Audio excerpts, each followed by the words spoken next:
Good morning, guys. So last time we talked about Andrew Jackson and how he killed a bunch of Indians and was a very violent person, killed a lot of people in duels. I will say just one more thing about Andrew Jackson. When he had his funeral, when he died at his funeral, he had a pet parrot.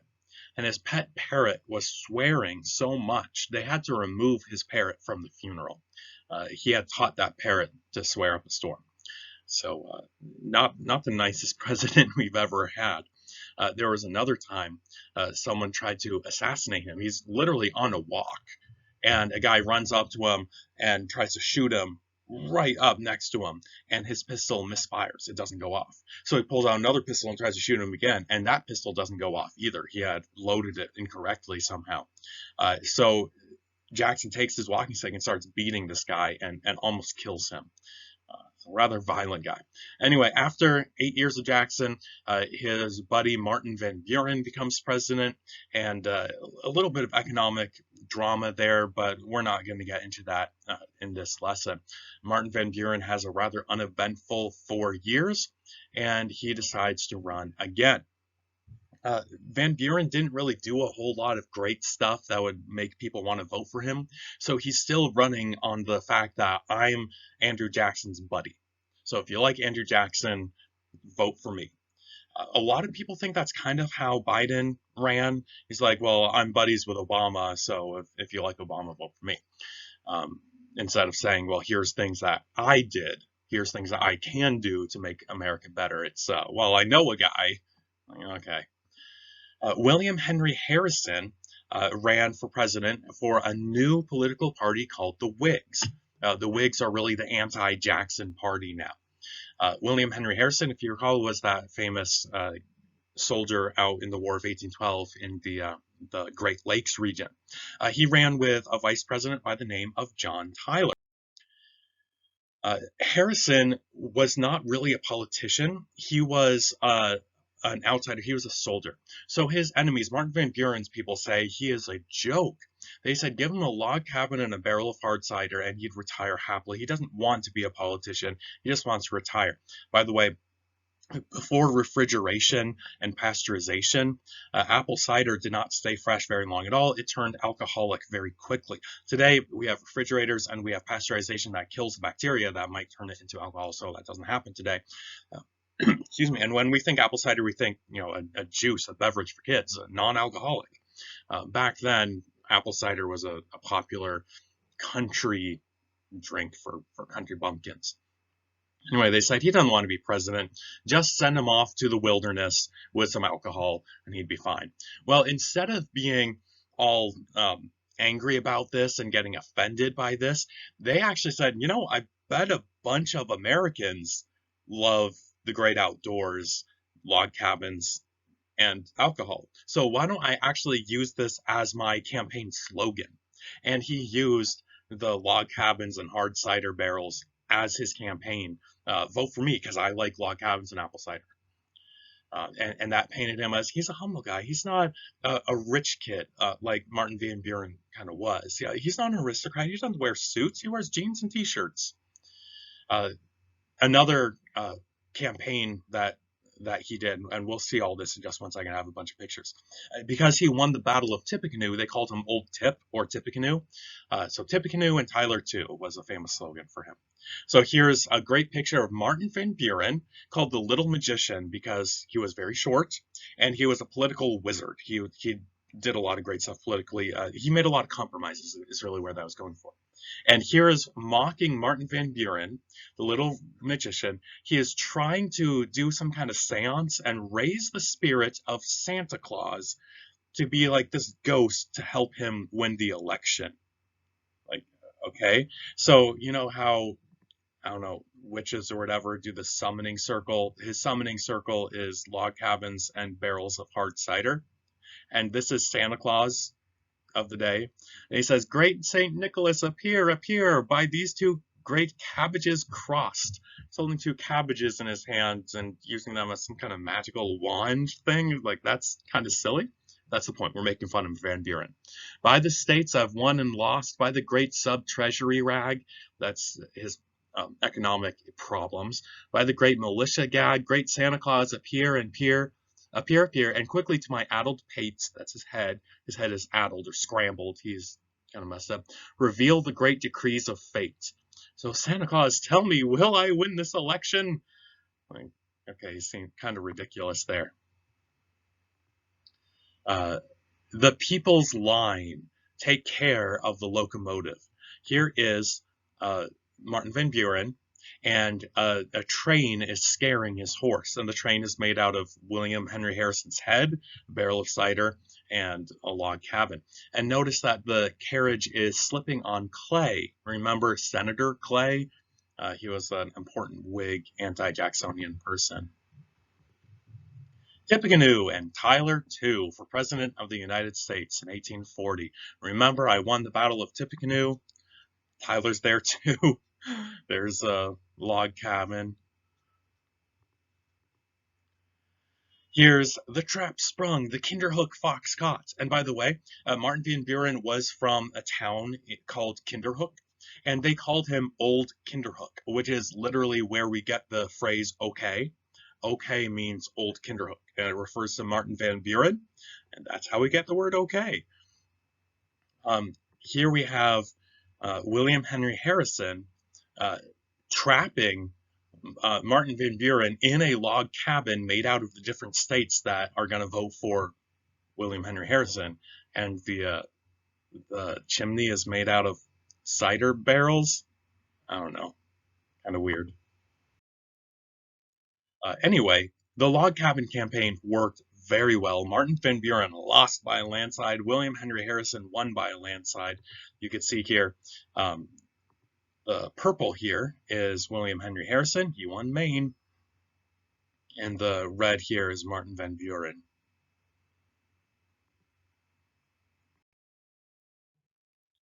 So William Henry Harrison becomes president. He goes to the White House, and he's giving a speech outside in the rain, and he gives it may be the longest inaugural speech in history. It's 2 hours he's talking. I just blah, blah, blah, blah, blah, pages and pages and pages of notes. He then gets very sick. He had a sniffle, and he was 65 years old, which is, well, back then it was considered rather elderly. Maybe not so much today, but back then it was considered elderly. That little sniffle turned into serious pneumonia. He was overexerting himself and standing there in the rain and the cold. His wife was probably also had the same sickness that he had, and she was too sick to attend the inauguration, which is kind of sad.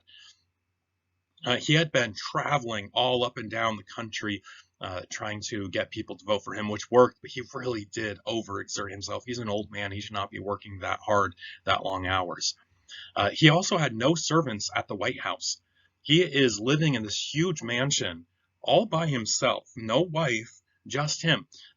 He doesn't have much food in the cabinet, so he literally has to walk into town while he's sick and tired and buy fish and stuff for his breakfast and lunch and dinner, and then he has to cook it all himself. And like, really? Why are we not treating the president better than that? I don't know. Doesn't have a cook, doesn't have a maid, doesn't have nothing. He's old and sick and tired. 31 days after his inauguration, he dies of that pneumonia. Whoops. This is the first time a president has died in office. Now, we all know what's supposed to happen when the president dies or resigns or whatever, it can't be president anymore. The vice president gets to be in charge. But this has never happened before. So here's John Tyler. William Henry Harrison was the oldest president so far. Later, Trump gets that distinction, and now Biden is even older than Trump.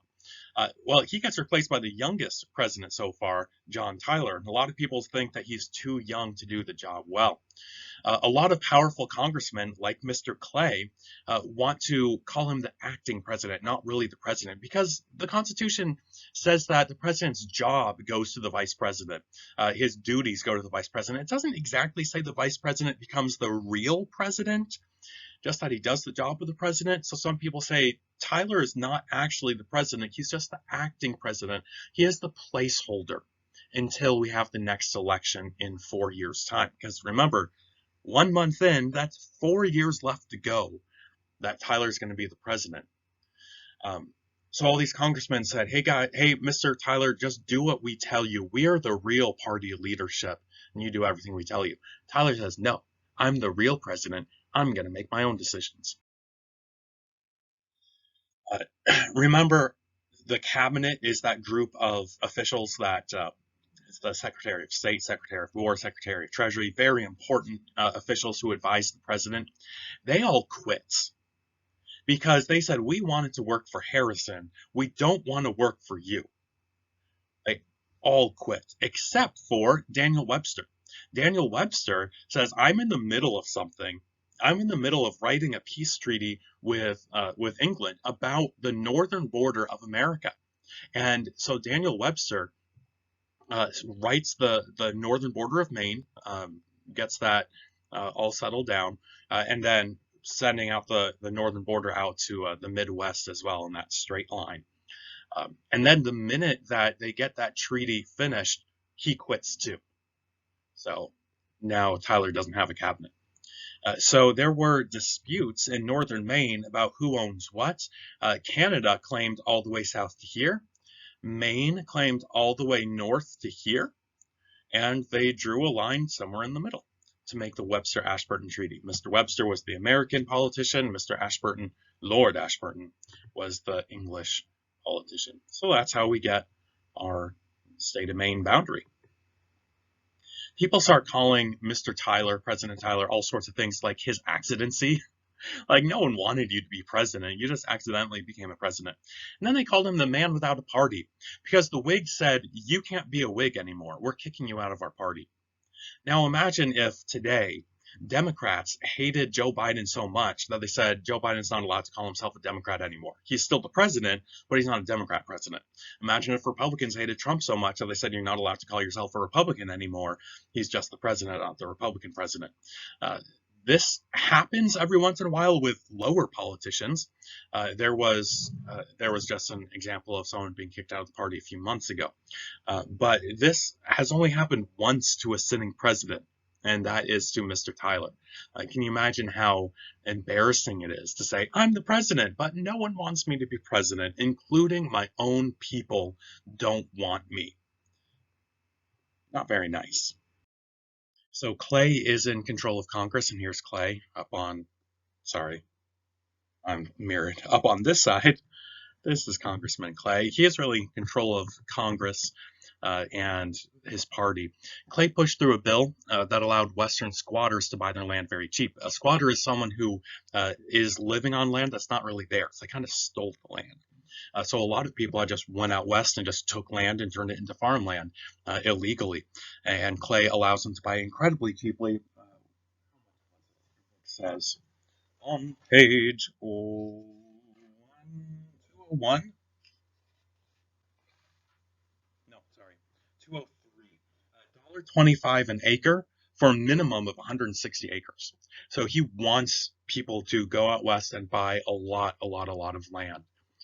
He also said all the profits from that can go directly to the states because the states are in debt. There's been some economic crises due to Jackson and Van Buren mismanaging affairs. And he said, we are going to let the states keep the profit from Western lands, and that way we could reduce tariffs as well and still have money coming in from somewhere else other than the tariffs. Tyler, even though he's the president, doesn't really get a say in this law, but he feels like he has to sign it anyway because there's so many people in Congress who are for it. The national debt keeps on growing, though, and so Mr. Clay says, okay, time to raise the tariff. And he got a bill through Congress to raise the tariff. When it comes to the president's desk, Tyler vetoes it because he thinks it's not good for the country to have the tariff raised too high. He's also, thinking about the Southern vote. And that veto is really what made the Whigs so mad at him, and that veto is what made them kick him out of the party. A few years later, we have the next election, and Tyler tries to run again, and he loses in a landslide. He does very, very poorly. So that is the end of Tyler. It is not the end of the Harrison family, however. William Henry Harrison's dead. But there were three important Harrisons in American history. The first one was William Henry Harrison's dad, Benjamin Harrison. Benjamin Harrison signed the Declaration of Independence and was a founding father. Not a very famous founding father, but he would have been famous at the time. Pretty cool. William Henry Harrison's grandson was also named Benjamin Harrison, and Benjamin Harrison the second became president. There are two Harrison presidents, William Henry and Benjamin. Benjamin became the 23rd president of the United States in 1889. This is the only set of grandfather-grandson presidents in U.S. history. We have two sets of father-son presidents. We have John Adams and John Quincy Adams, and we have George H.W. Bush and George W. Bush. Maybe we'll have more in the future.